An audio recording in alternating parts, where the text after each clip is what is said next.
Bismillahirrahmanirrahim. Assalamualaikum warahmatullahi wabarakatuh. Alhamdulillah, kita ketemu lagi pada kesempatan kali ini. Kita akan melanjutkan materi kita tentang cermin cembung. Sebelum kita lanjutkan materi, seperti biasa kita baca doa terlebih dahulu bersama-sama dengan membaca basmalah. Bismillahirrahmanirrahim. Semoga kita diberi kemudahan dan kelancaran dalam proses pembelajaran kali ini, dan semoga ilmu yang bisa disampaikan, bisa yang diajarkan bisa bermanfaat untuk kalian. Amin ya robbal alamin. Oke, seperti yang tadi Miss ini udah bilang, kita akan belajar tentang cermin cembung. Apa sih cermin cembung? Ayo kita kenalan dulu sama si cermin cembung. Cermin cembung adalah cermin yang memiliki bentuk lengkung. Jadi dia sama konsepnya, pada prinsipnya dia sama dengan cermin cekung, bentuknya itu lengkung, di mana permukaan cermin yang memantulkan cahayanya melengkung keluar. Di sini bedanya. Kalau cermin cekung, permukaan cermin yang memantulkan cahaya dia melengkungnya ke dalam. Nah, kalau di cermin cembung, permukaan cermin yang memantulkan cahaya melengkungnya keluar.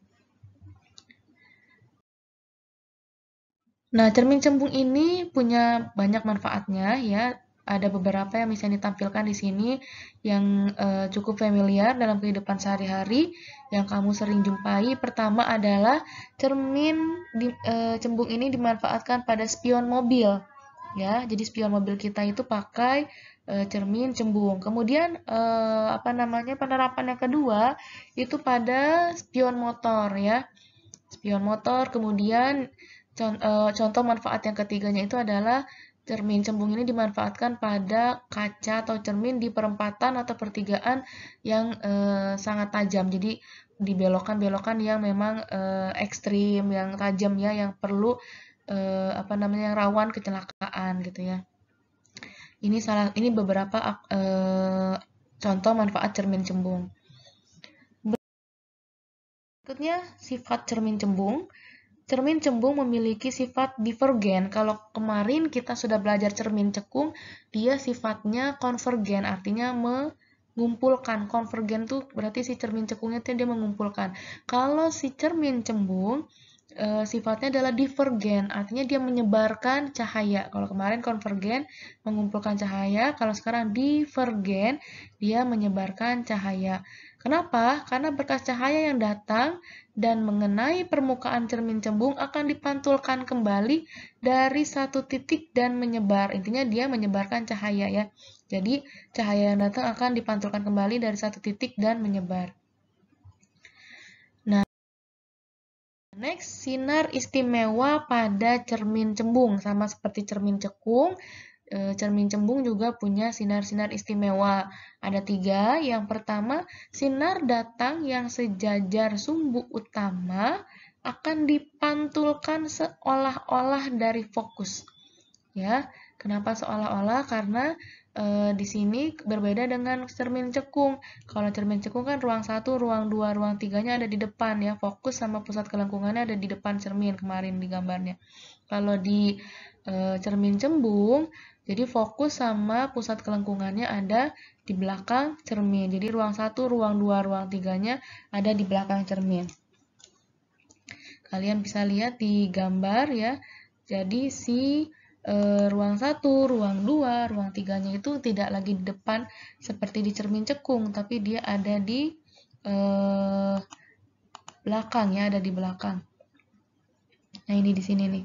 Ini ruang 1, ruang 2, ya ini ruang 1, ruang 2, ruang 3. Nah, mana sumbu utamanya? Ini sumbu utama. Ya, ini sumbu utama. Jadi sinar yang datang sejajar sumbu utama akan dipantulkan seolah-olah dari titik fokus. Jadi ada kalimat seolah-olah dari titik fokus. Jadi seolah perpanjangan garisnya. Oke, sinar yang kedua, sinar datang yang menuju R atau jari-jari atau pusat kelengkungan akan dipantulkan kembali dari R ya. Jadi yang datangnya menuju pusat kelengkungan akan dipantulkan kembali dari pusat kelengkungan tersebut ya, akan dipantulkan kembali dari jari-jari tersebut, dari R tersebut. Kemudian yang ketiga, sinar datang yang menuju titik fokus. Sinar datang yang menuju titik fokus nih. Sinar datang ya menuju titik fokus, ini titik fokusnya nih. maka akan dipantulkan sejajar dengan sumbu utama. Dia berkebalikan dengan yang sinar istimewa pertama tadi. Kalau tadi kan sinar datang sejajar sumbu utama akan dipantulkan seolah-olah dari titik fokus. Kalau yang ini sinar datang menuju titik fokus akan dipantulkan sejajar dengan sumbu utama. Nah, kalau ini sama sifatnya dengan cermin cekung kemarin ya, yang menuju R akan dipantulkan kembali melalui R gitu ya, melewati R gitu. R atau itu jari-jari atau pusat kelengkungan. Next, sifat bayangan ya. Kemarin kita juga di cermin cekung ada sifat bayangan. Sifat bayangan itu tergantung pada di mana posisi benda diletakkan ya. Karena posisi benda itu akan menentukan di mana bayangan nanti akan terbentuk di ruang mana. Untuk cermin cembung bisa kita lihat di gambar. Bisa dijelaskan dulu di sini bahwa tadi di sini sudah jelaskan sedikit bahwa ruang 1 2 3-nya agak beda dengan dengan cermin cekung kemarin. Kalau cermin cekung kemarin kan dia ruang 1 2 3-nya ada di depan cermin ya. Kalau sekarang di cermin cembung ini kebalikannya. Jadi si ruang 1 2 3-nya ini ada di belakang cermin. 4-nya malah ada di depan cermin. Kalau kemarin kan 1 2 3 di depan cermin, 4-nya di belakang cermin. Kalau sekarang 1, 2, 3-nya ada di belakang cermin nih. 1, 2, 3-nya ada di belakang cermin. Sebentar. Ini ruang 1, ini ruang 2, ini ruang 3. Ada di belakang cermin ya. Ruang 4-nya di mana? Ruang 4-nya di sini. Ada di depan cermin. Jadi berkebalikan dengan si cermin cekung. Oke, di sini ada keterangan. Di sini kasih keterangan O sampai F. Ini disebutnya ruang 1. Ya, F sampai P ini disebut ruang 2 atau biasanya kemarin kita nyebutnya R ya nih. F sampai R itu disebut dengan ruang 2. P sampai tak terhingga itu ruang 3. Nah, kemudian ada lagi O sampai tak terhingga. Nah, dari depan cermin sampai tak terhingga disebutnya ruang 4. Ya, jadi berkebalikan. Ingat, ruang 1 2 3-nya beda dengan cermin cekung. Kalau cermin cekung di depan, kalau cermin cembung 1 2 3-nya di belakang cermin. Next. Ini melanjutkan yang tadi.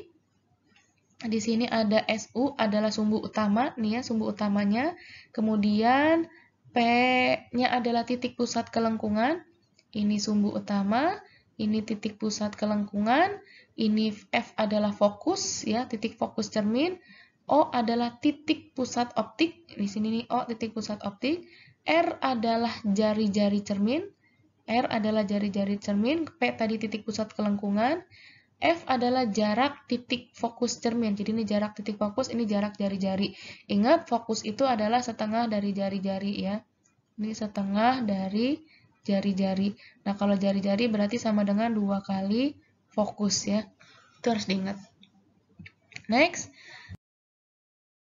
Sifat bayangan pada cermin cembung. Sama seperti pada cermin cekung, aturan yang berlaku adalah ruang benda ditambah ruang bayangan harus sama dengan 5. Totalnya harus sama dengan 5. Jadi kalau bendanya di ruang 1, maka bayangannya di ruang 4. Kenapa? Karena totalnya harus sama dengan 5. Nah, karena ini cermin cembung, nah, cermin cembung itu beda sama cermin cekung. Kalau cekung kan benda itu bisa diletakkan di ruang 1, 2, 3. Yang penting ada di depan cermin. Nah, pada cermin cembung kasusnya berbeda. Apa bedanya? Pada cermin cembung yang ada di ruang yang ada di depan cermin hanya ada ruang 4. Ingat, bisa diulangin. Kalau pada cermin cekung, ruang yang ada di depan cermin itu ada ruang 1, ruang 2, ruang 3. Tapi pada cermin cembung, ruang yang ada di depan cermin hanya ada ruang 4. 1, 2, 3-nya ada di belakang cermin. Jadi tidak mungkin kita meletakkan benda pada cermin cembung di ruang 1, ruang 2, ataupun ruang 3. Kenapa? Karena ruang 1, ruang 2, ruang 3 itu ada di belakang cermin. Dan kita tidak mungkin meletakkan benda di belakang cermin. Karena tidak akan terbentuk bayangan. Otomatis kita akan meletakkan bendanya ada di depan cermin. Nah, dalam kasus cermin cembung yang di depan cermin hanya ruang 4, maka benda pasti hanya akan ditaruh di ruang 4. Kalau bendanya di ruang 4, maka auto bayangannya ada di ruang 1. Ya, jadi karena bendanya hanya bisa diletakkan di ruang 4, maka pada cermin cembung auto bayangannya ada di ruang 1. Kenapa? Karena ketika dijumlah 4 tambah 1 hasilnya 5 ya. Jadi ini ketika dijumlahkan hasilnya adalah sama dengan 5 ya. 4 tambah 1 sama dengan 5. Nah, bisa diulangin, benda pada cermin cembung selalu ada di ruang 4, karena ruang 4 lah satu-satunya ada di depan cermin. Benda akan selalu diletakkan di depan cermin. Tidak mungkin kita meletakkan benda di belakang cermin. Kenapa? Karena tidak akan terbentuk bayangan. Ya. Nah, karena benda ada di ruang 4, maka auto bayangan akan ada di ruang 1. Oke, lanjut. Sekarang kita menentukan sifat nyata atau maya. Sama seperti di cermin cekung, bahwa benda bayangan yang di depan cermin, maka akan bersifat nyata. Jadi di sini ya, yang di depan cermin ini akan bersifat nyata. Nah, lalu bagaimana yang di belakang cermin? Nah, bayangan yang ada di belakang cermin sama seperti pada cermin cekung, bahwa bayangan yang terbentuk di belakang cermin ini baik di ruang 1, ruang 2, ruang 3 ya. Kemarin kita sudah belajar di cermin cekung bahwa bayangannya bersifat maya ya, jadi bukan nyata, maya. Nah, karena benda pada cermin cembung tadi hanya memungkinkan ada di ruang 4, bendanya cuma memungkinkan ada di ruang 4, maka otomatis bayangan akan ada di ruang 1. Nah, kita lihat ruang 1 ini bentuk bayangannya atau sifat bayangannya apa? Ternyata ruang satunya ini ada di belakang cermin nih. Oh, kalau di belakang cermin, maka bayangannya bersifat maya. Maka bayangan pada cermin cembung bersifat maya. Next, menentukan sifat tegak atau terbalik. Ya, gambaran masih sama. Ingat, tegak itu berlaku di ruang 1 atau ruang 4. Sama seperti cermin cekung, tegak itu berlaku di ruang 1 atau ruang 4 ya. Nah, terbalik berlaku di ruang 2 dan ruang 3. Terbalik itu berlaku di ruang 2 dan ruang 3. Kembali lagi, bahwa pada cermin cembung benda hanya bisa diletakkan di ruang 4. Maka bayangan cuma akan terbentuk di ruang 1. Nah, kalau di ruang 1 berarti bayangannya bersifat tegak ya, bayangannya bersifat tegak nih. Next, kita menentukan diperbesar atau diperkecil. Sebenarnya logika kita akan sudah main ya, kalau spion itu spion atau kaca kaca-kaca yang dipasang di perempatan atau pertigaan jalan atau kaca spion mobil itu biasanya mempunyai sifat memperkecil benda ya, atau diperkecil sifatnya.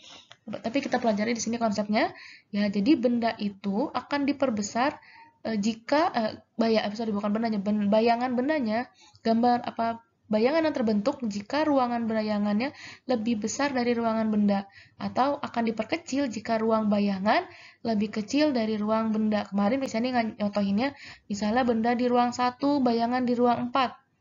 Misalnya benda di ruang 1, bayangan di ruang 4. Oh, dari 1 ke 4. Berarti naik, berarti dia diperbesar. Kemarin misalnya cara ngingetnya seperti itu. Kalau kalian mau nginget kayak pakai yang di PPT ini juga nggak apa-apa. Misalnya ruang bayangan lebih besar dari ruang benda. Benda di ruang 1, bayangan di ruang 4. Oh, 4 itu lebih besar dari 1, maka diperbesar, boleh. Tapi kalau misalnya pakai cara yang tadi, misalnya benda di ruang 1, maka bayangan akan ada di ruang 4. Oh, dari 1 ke 4 itu naik. Berarti kalau naik itu berarti diperbesar. Kemudian kalau benda di ruang 2 akan terbentuk bayangan di ruang 3. 2 ke 3 itu berarti diperbesar. Kemudian kalau benda di ruang 3 akan terbentuk bayangan di ruang 2. Maka 3 ke 2 itu turun, berarti diperkecil. Itu contoh yang kemarin cermin cekung. Untuk cermin cembung, karena bayangan hanya ada di ruang 4, karena benda hanya ada di ruang 4, maka bayangan akan terbentuk di ruang 1. Oh, dari 4 ke 1. Ya, bendanya hanya ada di ruang 4, maka bayangan hanya akan terbentuk di ruang 1. Dari 4 ke 1 ini turun. Oh, berarti jadinya bayangannya akan selalu diperkecil ya. Oke. Nah, ini sekarang tugas kamu yang pertama adalah menentukan sifat bayangan pada cermin cembung. Tadi kan kita udah belajar tuh, ruang bendanya tadi ada hanya di ruang 4. bayangannya di ruang 1. Nah, tadi dia tuh mana? Maya atau nyata, tegak atau terbalik, diperbesar atau diperkecil. Nah, nanti digabungkan di sini sifat bayangannya apa. Dibuat tabelnya, ya, dibuat tabelnya, kemudian salin di buku tulis ya, di tabelnya itu dibuat di buku tulis, kemudian disubmit bersama tugas, nanti ada lagi tugas hitungannya. Jadi ini untuk konsepnya, tugas pertama, dan nanti ada tugas lagi yang kedua untuk yang hitungannya. Oke, misalnya ulangin, tugasnya ada 2 nanti ya. Pertama yang ini, yang membuat tabel sifat bayangan pada cermin cembung. Yang kedua nanti adalah soal hitungan. Oke, sampai sini mudah-mudahan kalian bisa memahami ya konsep terbentuknya atau sifat bayangan dari cermin cembung. Yang pasti, cermin cembung itu benda hanya ada di ruang 4 dan bayangan pasti hanya ada di ruang 1. Ya.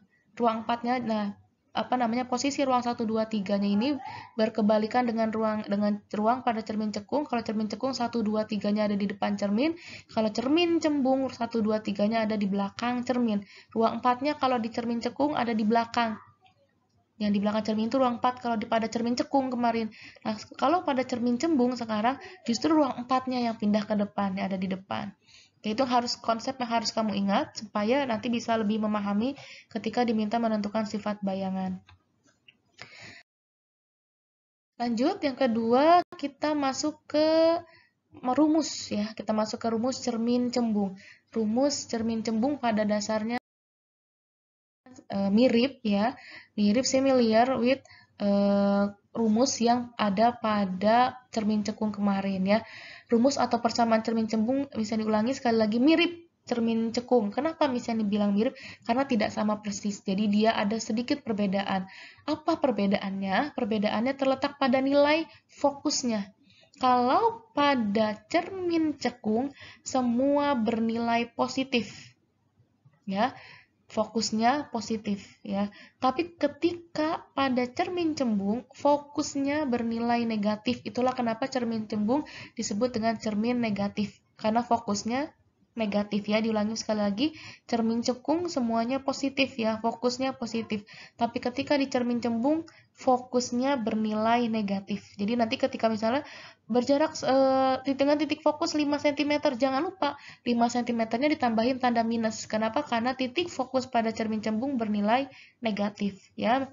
Di sini ada keterangannya, F-nya itu fokus, S-nya jarak cermin, S aksennya jarak bayangan. Ini versi yang pakai S dan S aksen. Ada juga kalau di buku paket kamu mungkin atau misalnya lebih familiar dengan yang 1/F sama dengan 1/SO tambah 1/SI. Sebenarnya sama aja, SO ini sama dengan si S ya. Ini familiarnya sama yang S nih. Kalau ini familiarnya sama yang S aksen ya. SO itu jarak O-nya objek bahasa Inggris. S itu jarak I-nya image, bayangan ya. Jadi sama aja.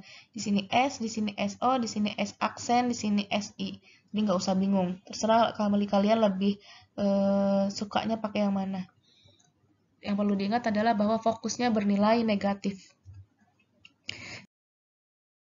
Kemudian ketika kita diminta menghitung perbesaran bayangan, nah untuk perbesaran ini rumusnya sama. Nah ini bukan similar, bukan mirip lagi, tapi same, sama dengan rumus cermin cekung. M sama dengan S aksen per S, atau kalau kalian pakai yang tadi Misyani, berarti M sama dengan SI per SO, sama aja ya. Sama dengan H aksen, berarti misalnya HI per HO. Tergantung kalian lebih senangnya pakai yang aksen atau yang I dan O, terserah ya. S-nya tadi adalah jarak benda, S aksen atau S di sini SO atau S itu jarak benda, SI atau S aksen itu jarak bayangan, HI atau H aksen itu tinggi bayangan, dan HO atau H itu tinggi benda ya. Sekali lagi ini bebas, terserah kalian lebih senangnya pakai yang mana lambangnya. Yang penting tidak terbalik ya.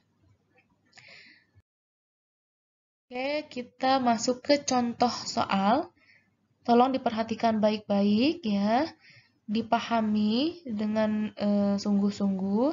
Semua yang kalian buka saat ini, selain video dari Miss Yani, tolong di close dulu.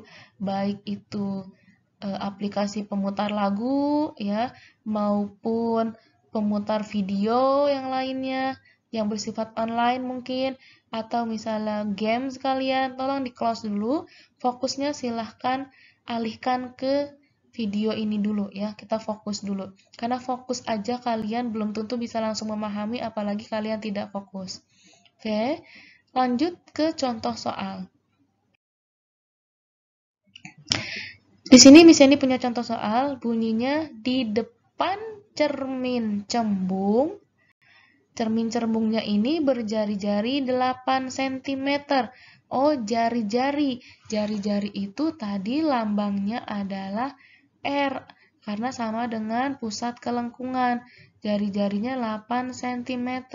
Oh, tadi kata Miss Yani kalau jari-jari 8 cm, maka fokus itu sama dengan setengah dari jari-jari atau jari-jari dibagi 2. Maka 8 dibagi 2, maka fokusnya adalah 4 cm. Kita lanjut lagi baca soalnya. Terdapat benda setinggi 3 cm. Benda setinggi, benda di sini kalimatnya berarti tingginya adalah tinggi benda, berarti H-nya adalah H objek. H objeknya adalah 3 cm. Berjarak 4 cm dari cermin. Bendanya berjarak 4 cm dari cermin. Oh, jaraknya itu berarti adalah jarak benda. Berarti S-nya SO.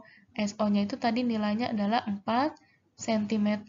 Yang ditanya tentukan letak, tinggi, dan sifat bayangan. Miss Yani ulangi di sini tadi kita udah baca soalnya sebelumnya bahwa jari-jarinya itu dia 8 cm ya. Maka kita tulis dulu di sini. Pakai warna putih. Jari-jarinya sama dengan 8 cm. Kemudian kalau jari-jari 8 cm, maka kita bisa cari fokusnya. Fokus itu adalah setengah dari jari-jari atau jari-jari dibagi 2. Jari-jarinya 8, maka dibagi 2 hasilnya adalah 4 cm. Kemudian dari soal juga kita tahu bahwa tinggi benda, oh tinggi itu height, benda itu objek, berarti HO-nya adalah 3 cm. Kemudian jarak, oh jaraknya itu S, karena ini benda maka SO, SO-nya itu 4 cm. Nah ini adalah datanya atau yang diketahuinya. Sekarang kita lanjut hitung. Yang pertama yang ditanyakan adalah dia menanyakan letaknya, berarti kita pakai yang 1/F sama dengan 1/S tambah 1/SI, ya berarti SO sama SI. Ingat fokusnya ini negatif ya, maka min 1/F sama dengan 1/SO-nya, tadi kita sudah dapat SO-nya itu 4. Ditambah yang akan dicari itu letak bayangan, berarti SI nih. Yang akan kita cari 1/SI. Nah, karena dia yang mau dicari, maka ini pindah, biarkan dia sendirian. Karena dia mau dicari ini, maka dianya harus sendirian. Berarti min 1/, F-nya langsung aja kita masukkan ya, nilainya berapa tadi? Min 1/4 dikurangi, kenapa dikurangi? Tadinya plus, tambah, pindah jadi dikurangi. Min 1/4 sama dengan 1/SI. Nah, misalnya ini biasanya merubah posisinya jadi supaya lebih enak dilihat. Jadi 1/SI sama dengan min 1/4 dikurangi 1/4. Nah, ini berarti tinggal, karena penyebutnya udah sama, tinggal dihitung aja. Min 1, min 1. Jadi min 2/4. Nah, ini masih 1/SI ya. Jadi 1/SI sama dengan min 2/4. Maka nilai SI-nya itu dibalik. Jadi, min 4/2. Hasilnya adalah min 2 cm. Ya, jadi fokusnya ada min 2 cm. Kenapa minus? Berarti menyatakan ada di belakang cermin. 2 ini berarti jaraknya 2 cm dari cerminnya gitu ya. Jadi min 2 cm ada di belakang cermin. Minusnya ini menyatakan ada di belakang cermin. Oke, yang kedua yang ditanyakan adalah tinggi. Nah, kita tidak akan bisa dapat tinggi kalau kita tidak tahu perbesaran atau per M-nya dulu. Kita cari M-nya dulu. Berarti M-nya sama dengan SI dibagi SO. SI-nya tadi kita udah dapat, SI-nya minus 2. Tapi kalau di sini boleh tidak ditulis ya, karena tidak mempengaruhi nilai gitu ya. Jadi ini 2, min itu hanya untuk menyatakan dia di depan atau di belakang cermin. Maka di sini boleh nggak pakai minus, maka langsung masukkan aja 2 dibagi SO-nya tadi ada di soal itu 4. 2/4 ini sama-sama dibagi 2. 2 bagi 2, 1. 4 bagi 2, 2. Maka hasilnya adalah 1/2 kali. Nah, berarti ini apa? Diperkecil nih, menyatakan diperkecil. Jadi setengahnya. Ya, dia diperkecil jadi setengahnya. Yang ditanyain tadi adalah tinggi. Nah, kita buat lagi sini kalau kalian lupa, boleh dibuat segitiganya. M sama dengan HI per HO. Ya, M sama dengan HI per HO. Berarti kalau ditanya HI, maka kita, apa rumusnya jadinya? HI sama dengan, apa tuh, M dikali HO. M-nya tadi kita udah dapat setengah dikali tinggi objeknya, HO-nya 3. Berarti sama dengan 1 kali 3, 3/2. Berarti 1,5, satuannya adalah dalam sentimeter. Buktikan aja, dia diperkecil jadi setengahnya, tinggi awalnya 3. Berarti setengahnya dari 3 adalah 1,5. Jadi tingginya berkurang, jadi lebih kecil. Tadinya 3 cm, karena diperkecil setengahnya, berarti jadinya tingginya tinggal 1,5 cm. Nah, yang C, tadi ditanyain sifat bayangan. Tadi sifat bayangan pada cermin cembung adalah apa? Yang pertama, dia ada di belakang cermin, berarti bersifatnya maya. Kemudian, kalau di ruang 1 berarti dia tegak. Ya, tidak mungkin terbalik karena kalau terbalik itu adanya di ruang 2 dan ruang 3. Kemudian, dari 4 ke 1, hanya ada di ruang 4 bendanya. Pasti hanya ada di ruang 1 bayangannya, maka jadinya diperkecil. Pasti diperkecil kalau cermin cembung. Oke, sampai sini mudah-mudahan kalian sudah paham cara mengerjakannya, cara menghitung fokus, kemudian menghitung letak bayangan, jarak bayangan, kemudian menghitung tinggi bayangan, kemudian tadi juga kita sudah menentukan sifat bayangannya. Kalau apa namanya, supaya kalian lebih paham, bisa dikasih oleh-oleh, bisa dikasih tugas seperti biasa. Ya, ini tugas untuk yang nomor absennya ganjil. Ya, untuk tugas yang nomor absennya ganjil. Ada 2 nomor, ya. Nomor 1, sebuah benda diletakkan 20 cm di depan sebuah cermin cekung. 20 cm di depan sebuah cermin cembung. Ingat, sebuah benda, berarti ini jaraknya jarak benda. Ya, bisa dikasih clue. Di sini berarti dia jaraknya adalah jarak benda nih. Ini berarti ini S-nya S objek. Dengan jarak fokus, berarti ini fokusnya udah langsung ada, nggak perlu dicari. Ya, udah langsung ketemu. Yang ditanyakan letaknya, perbesaran, dan sifat. Caranya sama seperti yang tadi ya, yang bisa dicontohkan. Yang kedua, sebuah benda ditempatkan 5 cm dari lensa. Berarti ini 5 cm dari lensa, berarti benda, berarti ini SO. Ya, dengan fokusnya 10, berarti ini F. Jika tinggi benda, tinggi itu height, benda itu objek, berarti HO. Ditanyain tinggi bayangannya. Caranya sama seperti contoh soal tadi. Ya, ingat ini tugas untuk absen ganjil ya. Lanjut ke tugas berikutnya. Untuk absen genap, ada 2 soal juga. Sebuah benda diletakkan 20 cm. Ya, sebuah benda diletakkan 20 cm di depan sebuah cermin cembung.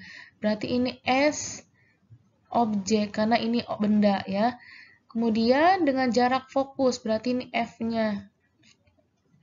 Ditanyakan letak, perbesaran, dan sifat bayangan. Yang kedua, yang nomor 2, sebuah lilin setinggi, berarti lilin setinggi, berarti tinggi itu H, objek ya, karena benda di situnya. HO-nya 8, berada pada 4 cm di depan sebuah cermin cembung. Berarti ini jarak. Jaraknya jarak apa? Jarak objek, karena ini bendanya tadi yang disebutkan yaitu lilin. Dengan jarak fokus, berarti ini F-nya nih, fokusnya. Jadi fokusnya nggak perlu dicari, udah ada di soal. Tentukan tinggi bayangan. Caranya sama masih seperti contoh soal tadi ya. harus dicari dulu SI-nya, nyari M-nya, baru bisa dapat H-nya. Jadi Miss Yani ulangin soalnya, total tugas kamu hari ini ada 3 nomor. Pertama yang konsep tadi, yang sifat bayangan, ya, yang membuat tabel tadi, dan ditambah dengan 2 soal hitungan ini. Jadi ada 3 nomor. Jangan lupa disubmit di LS sebelum deadline-nya. Kerjakan sendiri, coba dikerjakan sendiri. Apa namanya ya? Kalian tidak akan tahu kemampuan kalian kalau kalian nggak pernah nyoba. Dicoba dulu, dan kalau belum paham, di play lagi videonya berkali-kali, atau kalau masih nggak paham juga, boleh tanyakan ke Miss Yani via Wapri boleh, tapi Miss Yani nowadays, hari-hari ini, akhir-akhir ini, lebih seneng pakai Telegram ya. Jadi kalian kalau pengen fast respon ya, bisa chat misalnya pakai Telegram aja ya. Kalau pakai WhatsApp misalnya agak slow respon, misalnya lagi agak males buka WA ya, jadi agak lebih seringnya onnya di Telegram. Jadi kalian kalau perlu fast respon silahkan hubunginya di Telegram. Sampai sini mudah-mudahan kalian bisa memahaminya dengan baik ya. Mudah-mudahan tugasnya juga dikerjakan dengan sungguh-sungguh, no contek-contek ya. Dikerjakan sendiri, do your best, do it by yourself ya. Terima kasih sudah menyimak video penjelasan dari Miss Yani. Tutup pembelajaran kita kali ini dengan membaca hamdalah dan kafaratul majlis. Alhamdulillahirrabbilalamin. Subhanakallahumma wa bihamdika asyhadu an la ilaha anta astaghfiruka wa atubu ilaih. Syukran, jazakumullah khairan kasiran. Assalamualaikum warahmatullahi wabarakatuh.